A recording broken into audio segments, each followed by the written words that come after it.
আমরা দেখেছি 72 ঘন্টা কেটে গেল, এখনো পর্যন্ত জট কাটছে না, কোনো সমাধান সূত্র বেরোচ্ছে না। আলোচনা পৌঁছলো নবান্ন সভাঘর পর্যন্ত।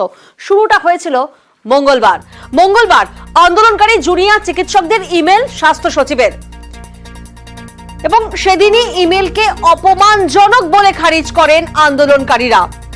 দুটি বিষয়ে আপত্তি জানানো হয় নবান্নকে এবং পাল্টা ইমেল করা হয় মঙ্গলবার দিনই। বুধবার কি হলো? বুধবার আলোচনা চেয়ে ইমেল মুখ্য সচিবের। কয়েকটি শর্ত বেঁধে পাল্টা ইমেল করা হলো ডাক্তারদের তরফ থেকে। বেশ কয়েকটি শর্ত দেওয়া হলো এবং তারপরেই পাল্টা ইমেল ডাক্তারদের তরফ থেকে। বৃহস্পতিবার আন্দোলনকারীদের ফের ইমেল মুখ্য সচিবের। আলোচনার বার্তা মুখ্য সচিবের তরফ থেকে, নবান্ন তরফ থেকে ফের মেল করা হয়। বিকেল 5টার সময় আলোচনায় যোগ দেওয়ার প্রস্তাব দেওয়া হয় নবান্নতে বৃহস্পতিবার দিন। কিন্তু তারপর কি হলো? তারপর পৌঁছলেন আন্দোলনকারীরা, তারা নবান্নতে পৌঁছলেন, জট কাটলো না। আলোচনার যে বৈঠক ছিল সেই বৈঠক হলো না, সমাধান সূত্র বেরোলো না। আমি chief secretary, home secretary, DG যারা আছেন তাদের বলে দেবো, যদি এরপরেও তারা বসতে চান আপনারা বসুন তাদের সাথে। আমার দিক থেকে আমি আমার সাধ্যমতো চেষ্টা করলাম। I tried my best to sit with the junior doctors. I spent 3 days for them, waiting and waiting that they should have come, they should have settled their problem. Even when they didn't accept the verdict of the Supreme Court, instead of that also. বৈঠক না হওয়ায় হতাশ ডাক্তাররা। Live streaming এর শর্তে বৈঠকে জট। 2 ঘন্টা অপেক্ষা করে নবান্ন ছাড়েন মমতা। ডাক্তাররা নিজেদের মধ্যে বৈঠক করেন। নবান্ন থেকে স্বাস্থ্য ভবন ফেরেন ডাক্তাররা। কর্মবিরতি চলার ঘোষণা জুনিয়র ডাক্তারদের।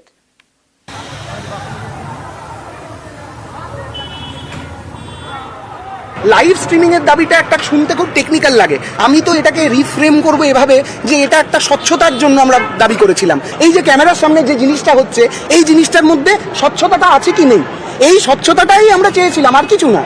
এই স্বচ্ছতাটা যদি আমরা দাবি করি, সেই দাবি কি আপনাদের মনে হচ্ছে যে কোনো রকম কোনো অন্যায্য দাবি বা এটা কোনো ইগোর দাবি, বা এই জায়গাটা আমরা অনর আছি, আমরা আলোচনা করতে চাইছি না বলেই এই দাবি তুলছি? সুপ্রিম কোর্টে যদি লাইভ হিয়ারিং হতে পারে সাবজুডিস ম্যাটার নিয়ে, উনি এবং ওনার সমস্ত সিনিয়র অফিসিয়ালরা বারবার এই ঘটনার পুরো তদন্ত প্রকৃতি সেই নিয়ে হাজার প্রেস কনফারেন্স হয়েছে, মানুষ নিজের বক্তব্য রেখেছে, সেগুলোও তো সাবজুডিস ম্যাটার। আমরা এখানে কোনো কনস্পিরেসি নিয়ে আলোচনা করতে আসিনি। উনি যদি ভেবেছেন যে আমরা সাবজুডিস ম্যাটারের প্রত্যেকটা জায়গাকে নিয়ে আলোচনা করব, তাহলে উনি ভুল ভেবেছেন। আমরা আলোচনা করতে এসেছিলাম আমাদের নির্দিষ্ট 5টি দাবি নিয়ে।